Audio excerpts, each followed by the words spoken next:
திமுக ஆட்சி காலத்தில் சென்னை மாநகர போக்குவரத்திற்காக 500 மின்சார பேருந்துகளை வாங்குவதற்கான டெண்டரை ரத்து செய்து தமிழக அரசு அதிரடி உத்தரவு பிறப்பித்துள்ளது. முதல்வர் விஜய் தலைமையிலான தவேக அரசு முந்தைய திமுக ஆட்சியில் கோரப்பட்ட டெண்டர்களை ஆய்வு செய்து முறைகேடு ஏதும் கண்டறிந்தால் ரத்து செய்து வருகிறது. அதன்படி பல்வேறு துறைகளின் 100க்கும் மேற்பட்ட குறுகிய கால டெண்டர்களை ரத்து செய்துள்ளது.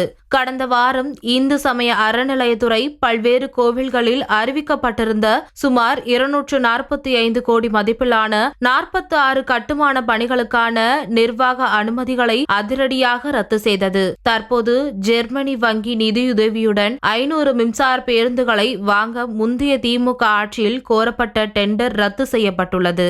இந்த டெண்டர்கள் நிதி இழப்பை ஏற்படுத்தும் என மதிப்பிடப்பட்டதால் ரத்து செய்யப்படுவதாக அரசு அதிகாரிகள் தெரிவித்துள்ளனர்.